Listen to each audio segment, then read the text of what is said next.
terutama lembaga survei yang bisa dipercaya. Tingkat kepuasan publik terhadap kinerja presiden itu masih di sekitar 68,1%. Ya, kalau kita baca juga dari hasil survei yang lain, kisarannya memang di atas 60%. Tapi ada yang menarik justru dari temuan Sigma ini, ya, itu terjadi ketimpangan antara tingkat kepuasan publik terhadap kinerja presiden dengan wakil presiden. Nah, ada disparitas yang cukup mencolok, ya. Tingkat kepuasan terhadap wakil presiden itu berada di bawah 50%, ya. Ada sekitar 45,5%. Nah, ini mungkin yang nanti bisa dipertanyakan, ya, bisa dielaborasi apa penyebabnya. Nah, kalau saya baca memang di hasil survei lembaga-lembaga yang lain juga hampir memiliki pola yang sama. Tingkat kepuasan terhadap presiden itu lebih tinggi dibandingkan tingkat kepuasan terhadap wakil presiden. Dari dulu sampai sekarang polanya masih sama. Nah, kemudian kalau kita lihat tadi ada temuan yang cukup menarik, ya, terkait dengan tingkat kepuasan terhadap kinerja lembaga negara. Nah, hasil yang disampaikan oleh yang dipaparkan oleh Pak Dharma tadi, ya, hasil temuan dari Sigma ini, ya, itu juga nyaris tidak jauh beda dengan hasil survei yang lain, terutama hasil survei yang bisa dipercaya, ya. Nah, posisi TNI itu selalu di atas, Nah, yang konsisten di atas, ya, itu TNI. Yang konsisten di bawah, ya, jangan tanya, DPR selalu berada di urutan bawah. Nah, tapi ada yang menarik sebenarnya dari potret tentang kinerja lembaga negara. Justru KPK yang justru merosot tingkat kepercayaan publik, ya, tingkat kepuasan publik terhadap kinerja KPK itu merosot di bawah TNI Polri, di bawah Polri. Berbanding terbalik dengan hasil survei beberapa tahun yang lalu. KPK selalu menempati urutan di atas, di bawah TNI. Ya, seingat saya begitu, karena saya juga sering melakukan survei juga.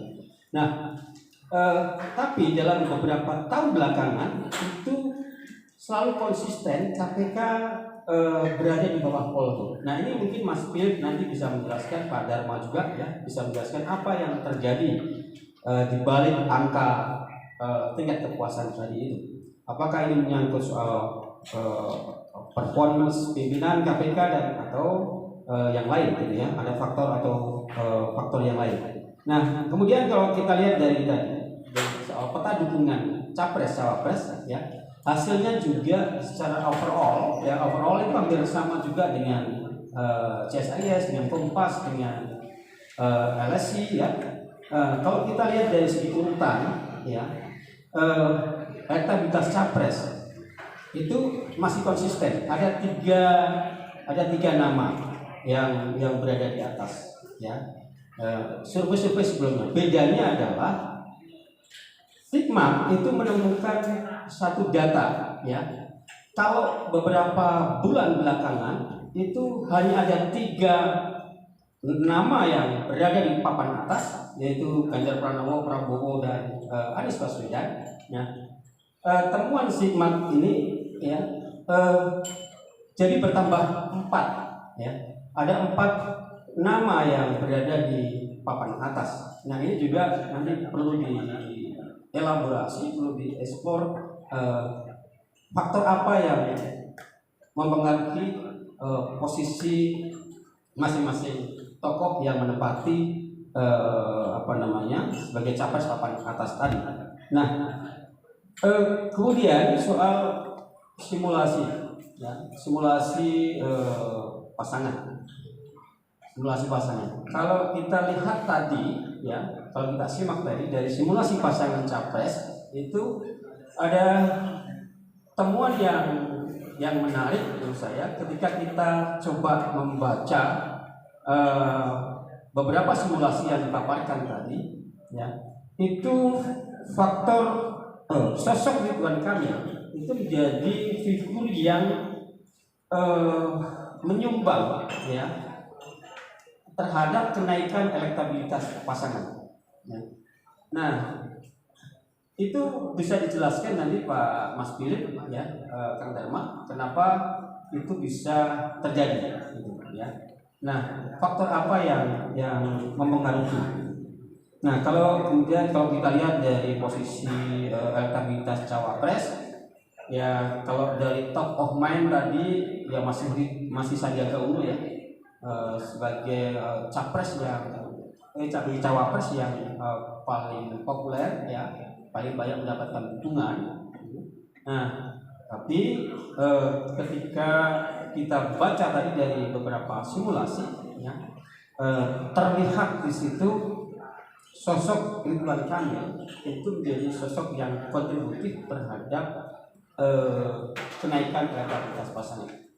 Jadi bisa kita lihat nanti tadi, ya, sudah dipaparkan Kang Dharma tadi itu, ya, beberapa tokoh-tokoh ketika dipasangkan dengan Ridwan Kamil itu elektabilitasnya terdongkrak. Nah, ini yang penting dalam sebuah penelitian itu, ya. Bagaimana yang paling penting itu adalah bagaimana mengungkap apa di balik temuan tadi itu. Bisa dipertanggungjawabkan secara ilmiah. Nah, oleh karena itu sebelum saya ke Kang Dharma nanti untuk mengelaborasi, saya ke Mas Philip dulu karena kebetulan beliau nanti jam 11.45, ya. Mohon pamit dan ada urusan, kan?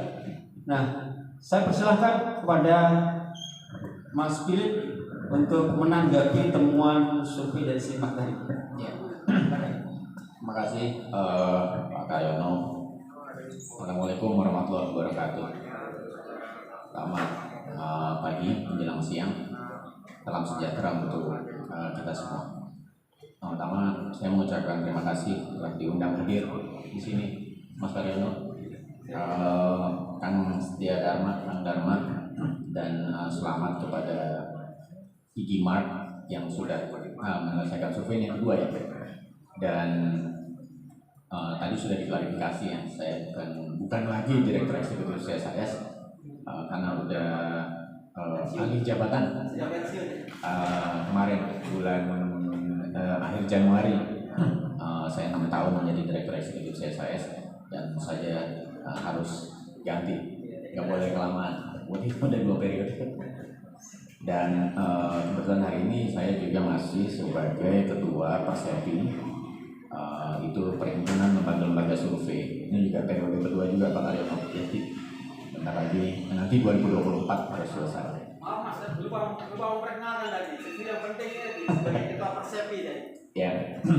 Dan Mas Dharma lagi kita proses keanggotaannya di Persepi, nggak ada masalah, jadi udah tinggal menjadi anggota. Karena saya kira gunanya asosiasi lembaga survei itu untuk mengontrol kualitas, membicarakan masalah-masalah yang muncul dan berbagai hal terkait dengan survei agar survei bisa memberi kontribusi kepada tidak hanya para aktor politik, tetapi juga pada para pengambil kebijakan dan juga masyarakat pada umumnya. Dan ini saya kira yang paling penting misi dari Persepi. Nah, ada beberapa hal catatan saya. Yang pertama, survei ini kan tools untuk kita bisa kurang lebih memahami apa yang dipikirkan masyarakat, dan dia menjadi semacam termometer lah.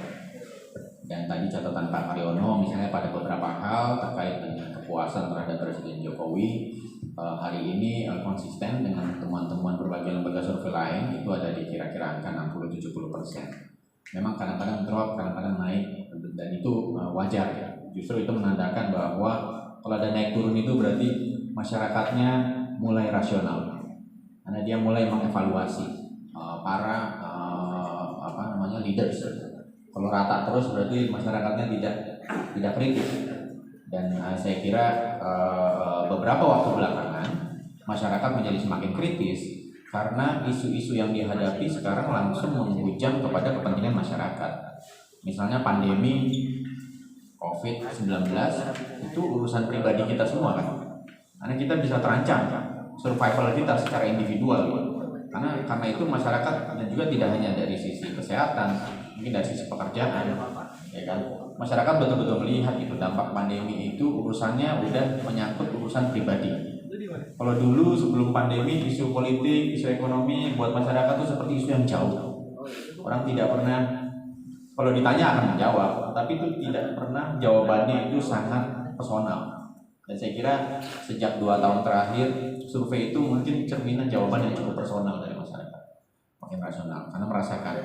Saya ini udah misalnya baru 3 minggu lalu sembuh dari COVID yang kedua, udah S2 COVID-nya, dan saya